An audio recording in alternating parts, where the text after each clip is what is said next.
Did you know that there are 120,000 Holocaust survivors living in Israel, and 1 in 3 of them are living in poverty?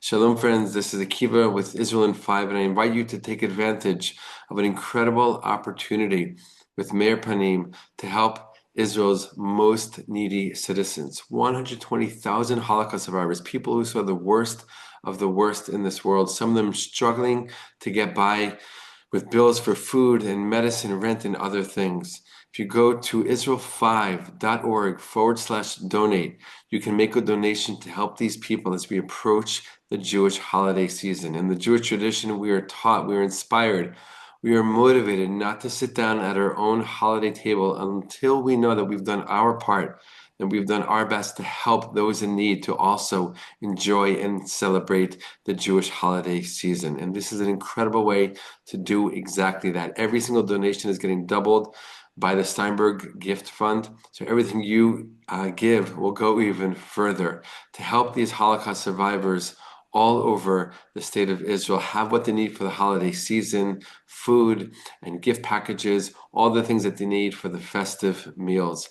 There are thousands, tens of thousands of meals being prepared and delivered to Holocaust survivors, pantry boxes filled with all kinds of foods and supplies, and millions of shekels worth of gift cards being distributed to Holocaust survivors in need. But this can only happen through your help, through your generosity, through your donations, helping Meir Panim do this incredible, important, and holy work. Go to israel5.org/donate, make a donation. It will get doubled by the Steinberg Gift Fund.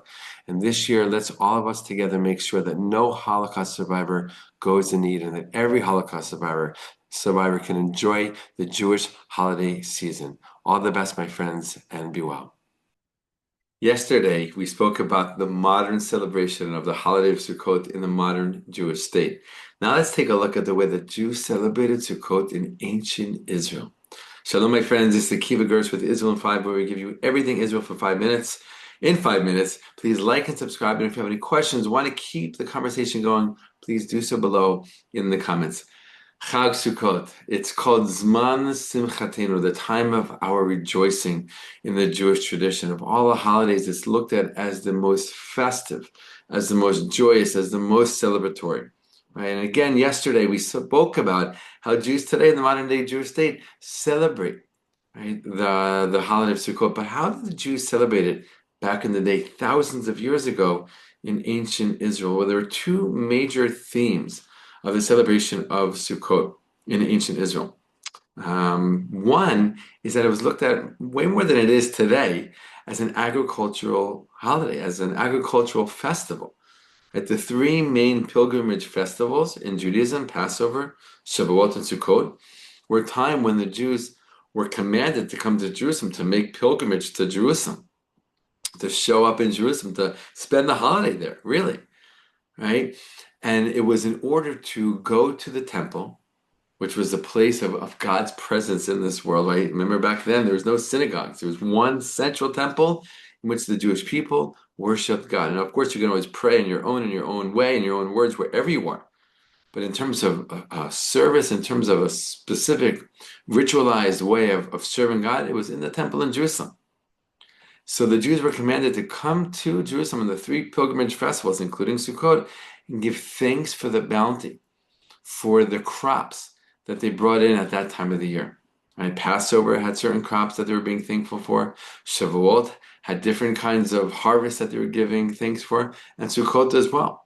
One of the names of Sukkot in the Torah, in the Hebrew Bible, is Chag HaSif, right? The holiday of harvest. It's a harvest holiday.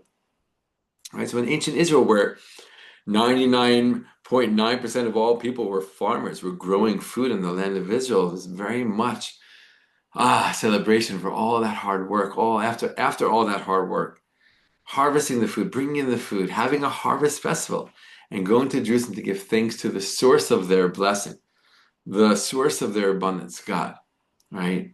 And Jerusalem was the place to do that in the most powerful way. And connected to that, right, was Jerusalem. Jerusalem was a central theme of the ancient celebration of Sukkot. People would go there and they would spend the entire week there.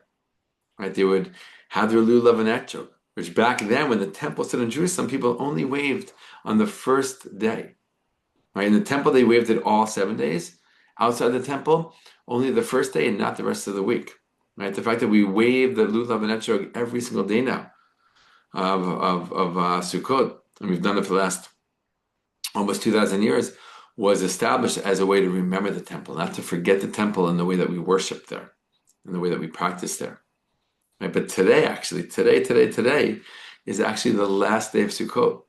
Tonight is going to be Shmini Atzeret, Simchat Torah, the celebration of the ending of the Torah readings, right, and then beginning all over again. But the seventh day of Sukkot, which is today, is Hoshana Rabbah, right? And on this day, we take, because ancient Jews and ancient Israel did the same thing, because of what they did then, we do this today. They took one of the species, after they did all their prayers and waved the four species, they took just one of the species, they put the other three aside, right? The aravot, the willow branches. And they took a whole bundle of them and they beat them against the earth. They beat them against the ground of the earth and prayed, right, from the depths of their soul, right, for a good year, right after Rosh Hashanah and Yom Kippur. Right? This is like the final scream, the final blast of prayer. Right? That God should bless them with abundance, with safety, with security, with health, with peace, with happiness. And this was a very, very ancient ritual put into place by the ancient prophets.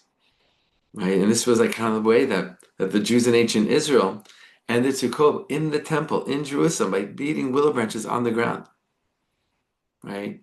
And we do that today as a remembrance of what our ancient ancestors did in ancient Israel, in ancient Jerusalem, in the ancient temple.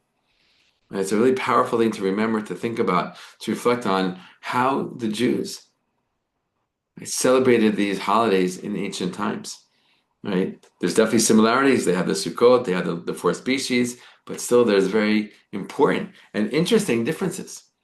Right? And it's always nice to know about that, learn about that, and it could influence and inspire how we act and how we practice and how we celebrate and how we carry out our rituals and our celebrations, right, today.